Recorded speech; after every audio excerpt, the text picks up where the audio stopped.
चीज है, दो चीजें भी बहुत इंपॉर्टेंट है, एक ये जो बताने जा रहा हूं अभी, एक इसके बाद जो मैं बताऊंगा वो। बाकी सारी चीजें कई बार हम लोग डिस्कस कर चुके हैं, जैसे कि इंटरेस्ट रिसीव किया हमने, इंटरेस्ट रिसीव करेंगे तो कैश हमारे पास आएगा।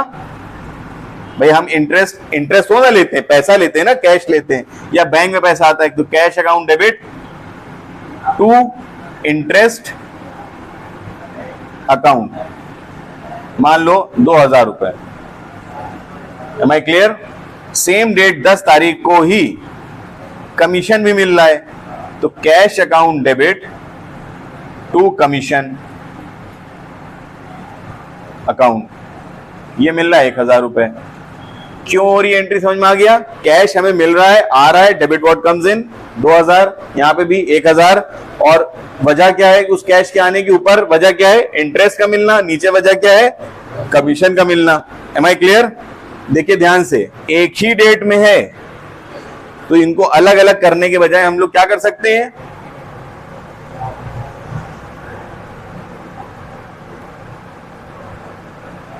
एक ही एंट्री कर सकते हैं, उसको कहते हैं कंपाउंड एंट्री। क्या कहते हैं? कैश अकाउंट डेबिट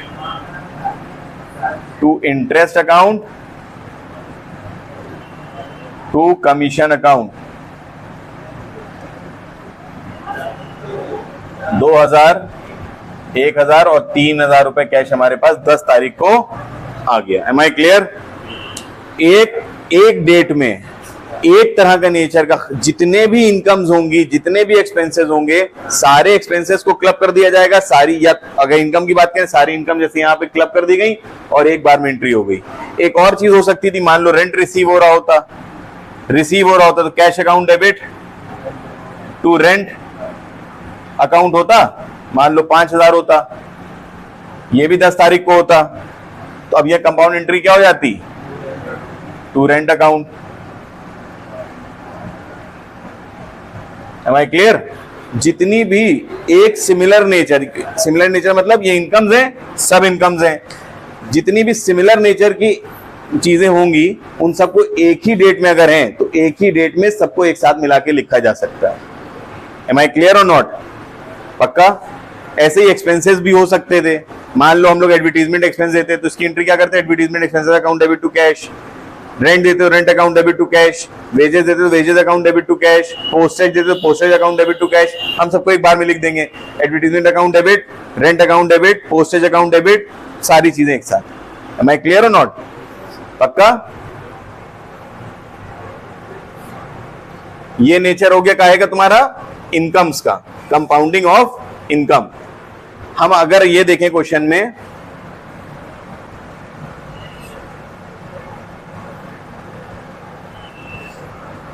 बारह तारीख को कई खर्चे हैं, एडवर्टाइजिंग अकाउंट डेबिट, यहीं पे हम लोग टू कैश कर सकते थे, रेंट दिया हमने, rent account debit, postage account debit,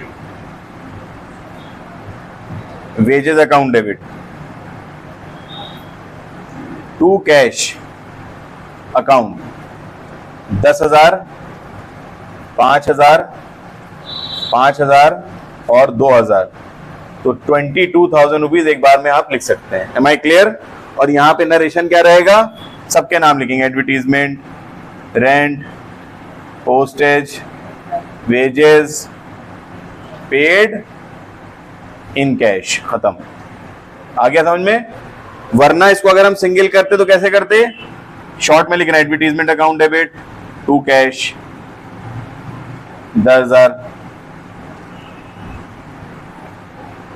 12 तारीख, फिर 12 को लिखते, rent account debit to cash 5,000 रुपए। इसी तरीके से नीचे होता चला जाता है। उम्मीद है कि समझ में आ गई होगी बात कि अगर एक डेट में एक सिमिलर नेचर के खर्चे हैं तो उन सबको एक जगह पे कंपाउंड करके लिखा जा सकता है। कुछ टेक्निकल बातें आती हैं जहां पे एक्सपेंसेस और इनकम दोनों को मिला के अगर एक ही डेट में हो रही तो एक ही साथ भी लिख सकते हैं, लेकिन अभी वो उतना कॉम्प्लिकेटेड मत करो, सिंपल सी बात समझो। अगर सिर्फ एक डेट में बहुत सारी इनकम हो रही है, सारी इनकम को जोड़ दो, एक बार में एंट्री कर दो और अगर बहुत सारे एक्सपेंसेस एक साथ हो रहे हैं एक ही डेट में, तो उन सभी एक्सपेंसेस को डेबिट कर दो और उसके अपोजिट में कैश को क्रेडिट कर दो या बैंक को क्रेडिट कर दो। Am I clear?